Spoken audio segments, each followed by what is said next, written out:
guys, Brent and Ollie here.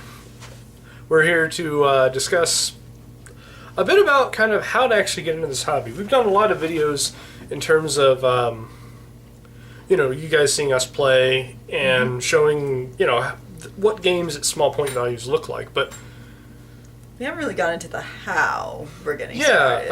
Well, beyond that, I mean, we have obviously learned things as we've gone through, things that we kind of wish we had known when starting that would have made our life easier, as well as kind of how to, for lack of a better term, get a better, easier time getting into the game.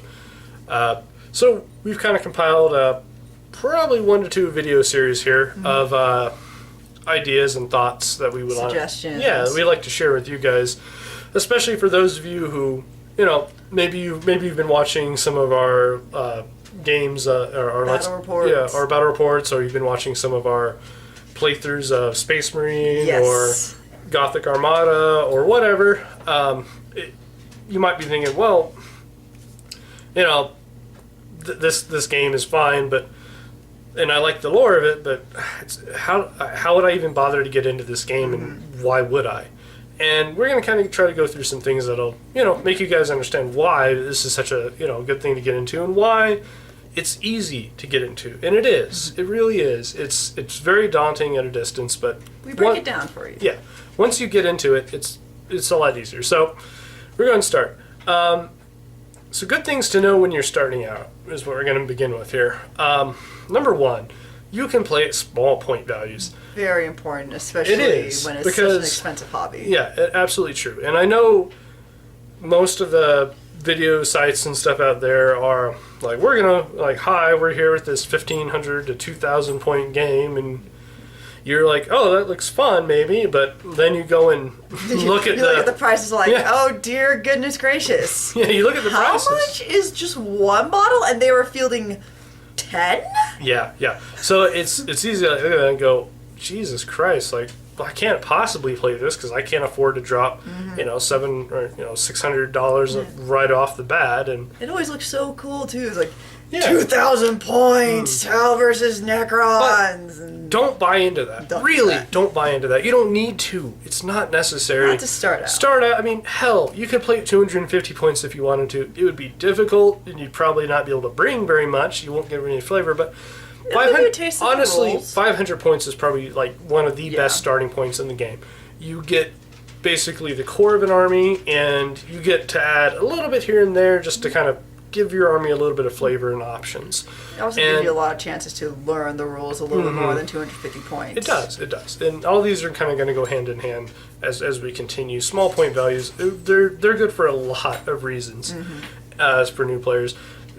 Easy on your wallet, better to learn the rules with, easier to take the time to assemble all of them, and if you're going to paint them, God knows it's easier to look at a small.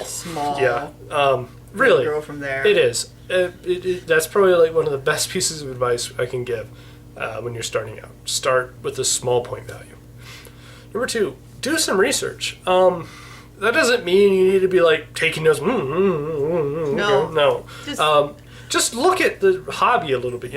Find out some information. You can find out a lot of information when watching our games. But besides that, go to what some of the sites like 1D4chan. 1D4chan is a good resource. Not 4chan. 1D4chan, please. They're very different things. But 1D4chan has a lot of information about all the different races, a lot of lore and fluff and all that kind of stuff. Tactics as well. And yes, it has some tactics. It has some information on individual units. It'll say if a unit sucks, it'll flat out tell you on the site don't build this unit. It's horrible. Yeah. Or build this unit if currently you're winning every game and you want this if you want to make the game closer. Balanced. Build this unit because it's not good, but it's not awful. You can at least play with it. It tells you things like that, and that's good information to know. It really is. Simplest things, like you mentioned before, watching our videos, watching battle reports, not the entire. Our videos, since we started small, not too long, but you don't need to, if you want to watch a bigger battle, you don't need to watch the entirety of 2 hours, maybe skimming through here and there. Or if they do like a post-game review of that, a good summary, that could be just a nice start to get a little bit of a taste. All right, so number 3, you need a lot of dice. Even at 500 points, you need a lot of dice. Yeah. It's very possible to be having to throw 20 plus dice at a time. If you see any of those like dice cubes with like a bunch of little dice in them, get them. Get multiples. Yeah, I think Games Workshop sells those. Some of the hobby stores sells those. Yeah, they're good. The smaller dice are better because they're probably harder to see on camera, I'm sure, but it's very hard to roll, 15 plus dice with one hand. So, but either way, you need dice. You also are going to need templates of some sort. There's the sort of teardrop shaped template that's used for flamethrowers and things. And then the hasn't really come into place for us, but we have that. Yeah, there's 2 different sizes. Well, I think there's even more, but you at least need 2 sizes of blast templates. Mm-hmm. You need a normal blast template and you need a large blast template. Those are pretty crucial. I would imagine most armies are going to use them, and if you aren't using them, your friends might be using them, so it's good to have them. Yes. And then a scatter die. Now, you don't have to have a scatter die. It's good, it's nice, but we improvised, actually. Yeah. We didn't have a scatter dice. We did like a few like mock-up games before we actually bought any models, and we used a dice, and you say 6 and 1 is a direct hit, because on a scatter dice, its opposite facing sides are the direct hits, so that would be 6 and 1. So if you roll 6 or 1, it's a direct hit. And if you don't get the direct hit, you roll 2 dice, and what we would do is we would, just take a coin and draw an arrow on it, right? And then just on both sides, obviously, because in case it flips, but draw an arrow on both sides and then spin it. Direction of it. And once it settles down, it'll point in a direction for you, and there you go. You have your scatter, and you know how far, and you know if it's going to scatter by, 6 or 1. You don't even need to roll, and then you roll the 2 dice, and if the 2 dice are, the way it works is you take the total of that dice minus the unit's ballistic skill. So if you roll a 3 and the unit's ballistic skill is 4 or less, or 3 or more, then you don't even need to spin the coin in this case, because you're going to hit. Exactly. So you just just go through an extra little step in the process. Push the rules in order to make it fit with how you want to play the game. So like I said, improvising works. You can do it. Not all the rules, just that rule. Just to get it right rule. Yeah. So number 4, it is a social game. That is an important thing to know with this. This is a social game. This isn't the type of game that you want to go into with the mindset of, I'm going to kill everyone and make everyone hate me. Yeah. Because all that's going to happen is no one's going to want to play you. Like, can you imagine how dull that would be, just silently thinking about, how am I going to move this here to destroy them? Yeah, most of the game is so long. Yeah, the game is when you're sitting to play a game, I mean, even at 500 points, you're basically saying, making an hour and a half commitment to play with this person, and you need to be able to enjoy their company, and you need to have fun with it. And I know a lot of people are like, well, this game's out for me now. I can't. I'm too shy or whatever. It's not so much like that. That's not what I'm saying. You don't have to be sitting there making all sorts of small talk, but oftentimes things will just happen in the game that are hilarious, and go with it, play it, enjoy the game, and enjoy the game with someone. And that's the key. If that means you need to break out the beers, go for it. Shots? Make a drinking game. Every time, let's say you're playing the Imperial Guard, every time one of your plasma rifles explodes, take a shot. There you go. But it's that sort of thing. You want to... It's a game that you play with someone, not even if you're playing adversarial. You play with someone. The best way to think of it would be if any of you have maybe played like console games, the old like split screen stuff where your friend's sitting next to you and you're playing with them, either like be it in a fighting game or whatever. You're playing against someone, but they're right next to you. You're playing to have fun with them. And it's more fun when it's enjoyable for both of you, and it's more fun when you can interact with your opponent and talk to them and enjoy the game together. Because that is what this game is. It is a social game, and that's a very important thing to know. It doesn't mean you have to be a social butterfly, because God knows I'm not. But it's the kind of thing that you want to be able to have fun with other people in. And honestly, that comes naturally with the game. It does. It's the kind of game that basically fosters that sort of relationship. It's not possible to stay quiet during the game. It's not.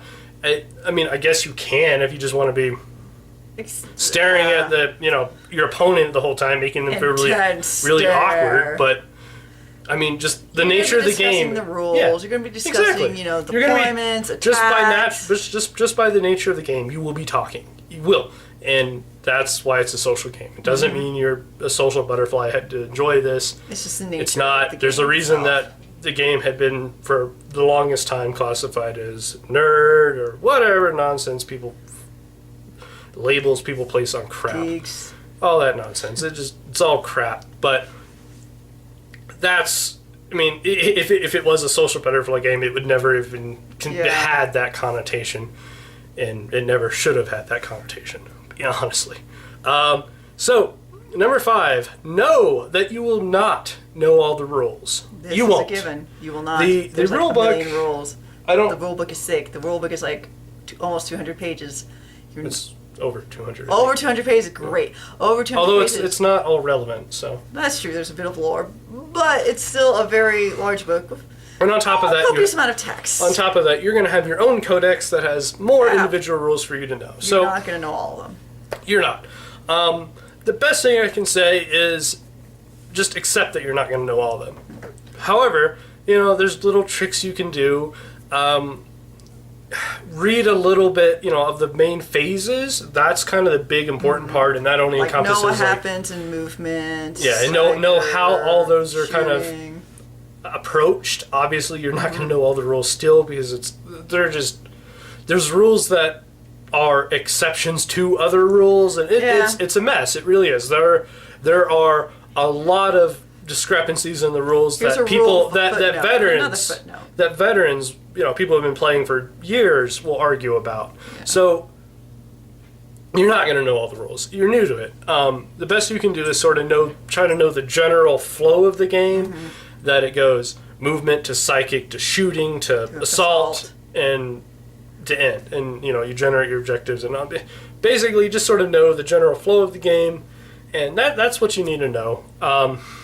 And then whenever you get into we're going to hit into another topic. We're talking about some other things that will help you out to know, but just know. Don't expect yourself to get this rule book and then you're staring at I have to memorize all this. No, you don't. Everyone I've ever seen play this game, even whenever we've been in hobby shops where people are playing 2,000 point games, everyone is playing with the rule book right next to them because that's just there's so many rules that you're gonna have to look at. I just imagine it's okay, I rolled this against you. Your character should die. No, it should not die because I have this rule. I think. Hold on a second. Open rule book. So, like I said, know that you will not know all the rules. It will get easier the more you play. Along those veins, in the back of every codex, this is incredibly nice to know because we didn't notice it until our 3rd game. We were trying to flip through the book to find the appropriate unit. But in the back of every codex is a quick reference chart that basically tells you the wounds, the strength, the toughness, the ballistic skill, the weapon skill, how much the strength of any weapons, the AP of any weapon, the range of any weapons. All of it is basically on one page in an alphabetical order. Yeah. So it's even separated for the units. It's separated for the units by the classification. So troops, elite, whatever. It's an incredibly nice thing, and it speeds up everything whenever you know it's there. So know that the quick reference chart is in the back of your codex. So that is crazy helpful. Number 7 here.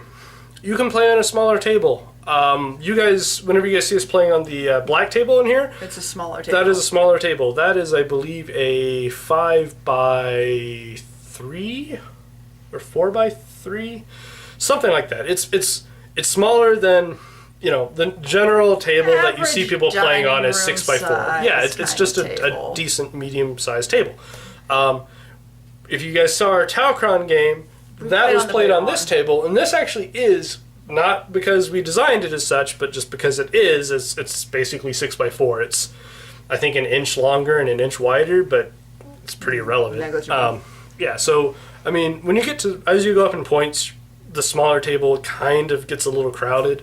So we're already kind of hitting that at 750. So I think 1,000 points is probably where you want to kind of expand the size. But when you're starting out, Yeah. you could start on a small table. You don't need to rearrange your house. Yeah. Is keywords. and honestly, you can go to, whenever you do get to that point value, most people are going to have at least some sawhorses or something in their garage. I know we do. So you can go to Home Depot and spend $15 to have some guy cut you like on a piece of laminate plywood. Like laminate plywood, so it's has that like that's what this is right here. Is just like a laminate particle board. It's a temporary thing until we finish our kitchen, but it's a laminate particle board, and it's like $15 to get a 6x4 sheet, and you can just set that on 2 sawhorses, and there you go. You got your 6x4 table. It's easy. We're probably gonna end up doing that whenever as our group gets bigger. Whenever we need to have tables to have 2 to 3 games or more than 2 games going on, we're set up sawhorses and go spend $15 at Home Depot because it's not that big a deal. And cheap. Easy. Yeah, and it functions. There's no reason it doesn't. So, but know that you do not have to play on that 6x4 table. In fact, that 6x4 table is way too big for 500 points, and it's borderline too big for 750. It probably still is. It's kind of like 1,000 points is about the biggest, is about the smallest size army you would want to play with on that size table. Next, assembly takes a while. Yeah, it does. Don't. Let's say, for example, you're going to be joining a group that's getting into this, sort of like we did. Don't be like, oh, I'll get my models 5 days. You order models late, and like in 4 days I'll have them all assembled, and I'm going to be playing. No, it'll probably take. I mean, unless you can devote like 5 to 6 hours each day of those 4 days, you're not going to. It'll take a very long time. Even at 500 points, you're going to need like a little bit of time. Give yourself a week and be willing. Account for a job, account for a life. Give yourself about a week. Be willing to devote an hour to an hour and a half, maybe a day, towards it for about a week, and you'll be able to get 500 points assembled.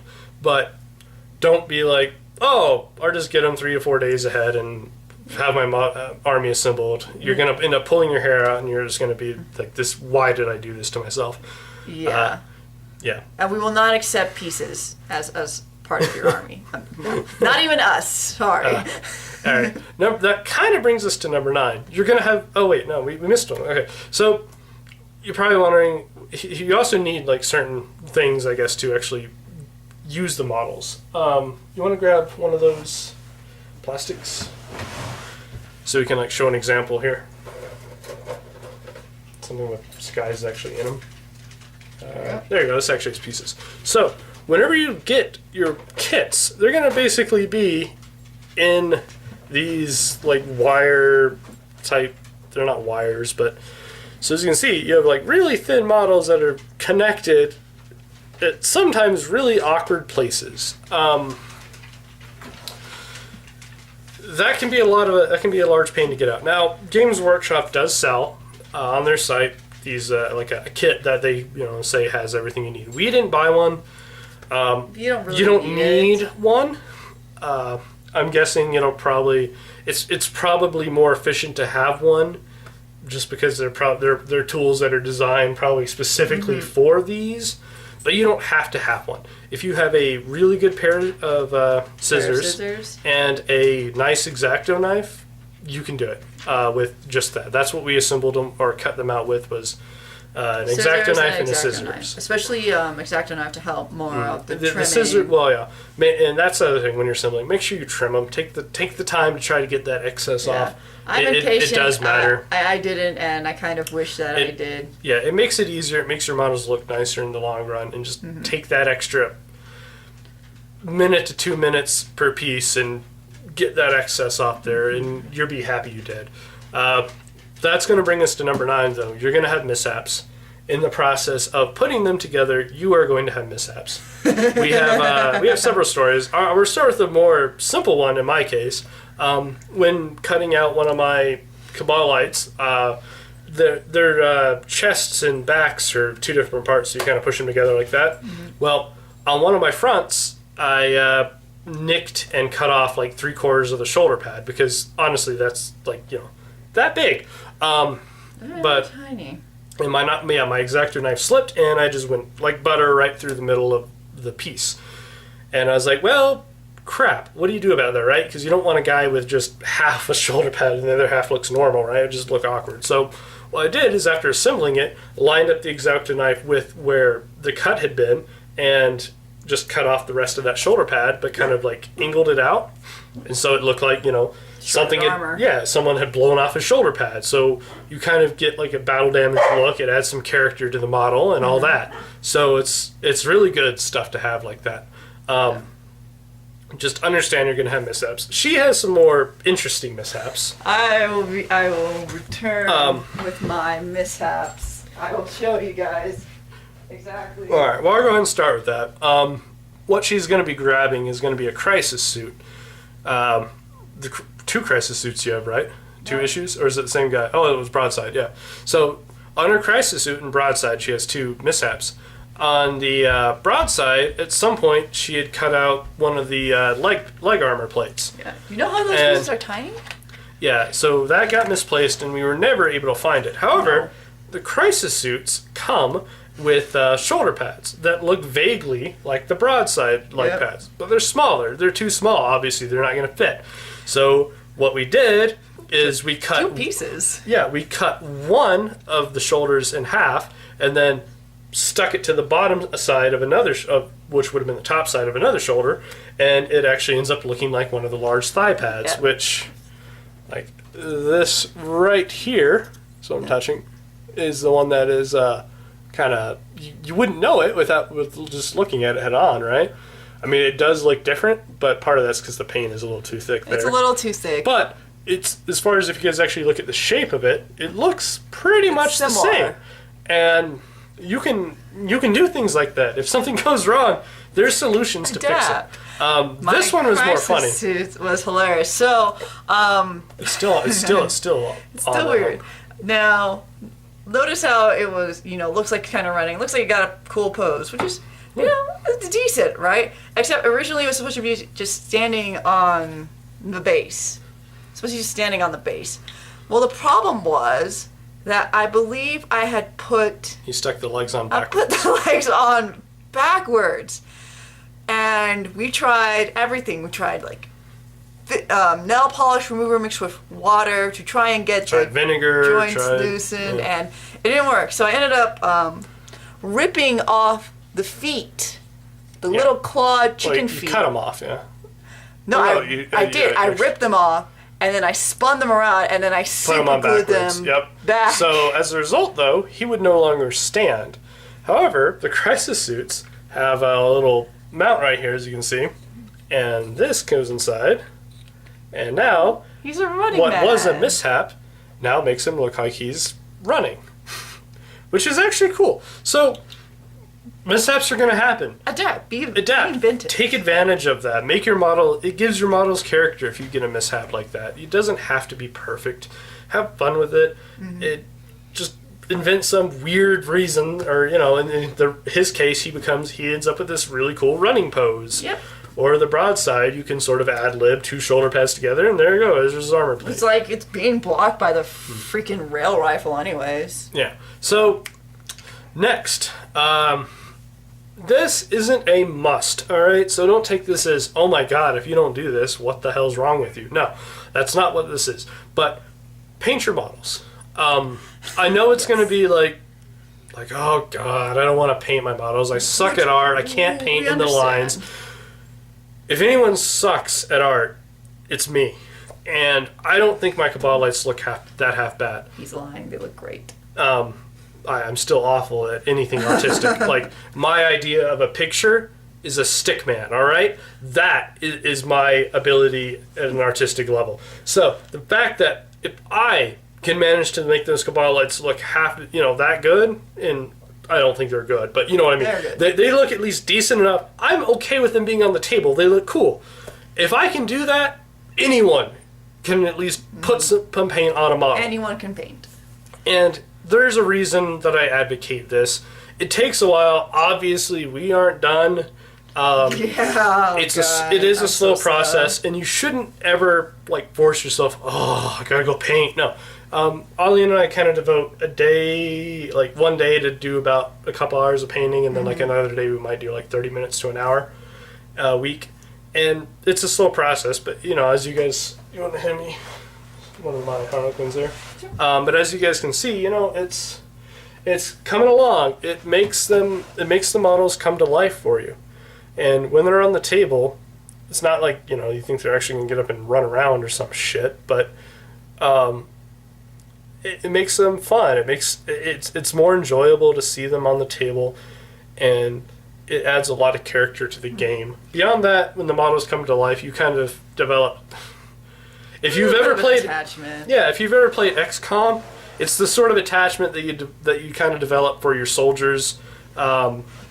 Whenever you add some customizations to them, you're like, oh, I care about this guy now. And then when he dies, you're kind of like, oh. So it's that sort of thing. You kind of add like a attachment. You kind of end up building stories almost kind of behind, accomplishments, cool. And it looks cool on the table. And like I said, you don't have to paint your models. I'm sure there are probably some people who are like, I won't play anyone who's on a painted model. But sticklers, I say. Yeah, it's still... Take some time. I think it's positive for you to paint the models, not because you have to, but because honestly, it's relaxing. It is a relaxing experience. When you are painting, you're going to have mishaps again. Yes. Never freak out, because what you want to do is you want to base your color. You want to base your models in either white or black, and if you have a mishap, you just paint white if it's a white model. Or paint black if it's a black model. It's like a damn magic eraser. Whatever issue it is goes away. If you look at my Cabal lights and you see those nice red lines around the edges, trust me, they weren't that nice. A lot of that was smudgy and looked like shit, honestly. It looks better now because I went back and just kind of like colored inside with black, and it erased a lot of my smudges and made the lines appear nicer and straighter. That's very important to know. It is. It really matters that don't freak out just because like you got paint somewhere else on the model that you didn't want it. Paint it over. Take your time. And I would suggest, though, try to paint areas that are towards the back and underneath things first. That should be your priority, because you're going to just naturally get paint on the models. On my Harlequins, their coats, when I'm trying to paint those ribbons, I'm getting paint all over that coat, man. Like that coat on that Shootmaster over there probably had like 3 different shades of paint on it, and now it's black because the magic eraser. Don't freak out. It's gonna work. I promise you it works. You can just easily paint it, and then you can easily slide the paintbrush like just up, just against the coat, and you'll be able to, or whatever it is, and fix that color issue. Fix the mistakes. So whatever you do when you're painting, paint the hard to reach places first. Don't save those for last, because you don't want to paint something and then you try to paint that hard to reach place, and then you get paint over what you just painted, and it's just annoying. So always paint the hard to reach places first, and then mess with the easier to get to places. And as saying, continuing on, like I was mentioning before, take your time. Like you said, enjoy the process. Enjoy the process. We do not spend like days painting, but we do take a day, few hours here and there to put a little bit of effort. I mean, these are your models, these are your warriors, you are fighting with them, as corny as it sounds. Individualize them, basically. Yeah, you want to individualize them, and you want to make them, represent you as a war gamer. Have fun with it. Yeah, like I said, that isn't a hard and fast rule. You don't have to paint. Yeah, I just strongly suggest you do. For your own sake. Like I said, I do that because I think it will make you enjoy the hobby more, even if you're the kind of person that says, I hate painting or I hate art, because trust me, I am. I'm not making that up. You can ask Ollie, and I hate art. I do. He's not the most artsy person. But this is relaxing, and I don't mind it. Good. So it's not bad. You can do it, and you can enjoy it, even if you're the kind of person like me who hates doing anything artistic. His models are good. They're better than mine. I actually do enjoy art as a hobby. I don't think that at all. But we have different styles. We'll move on to our next section here.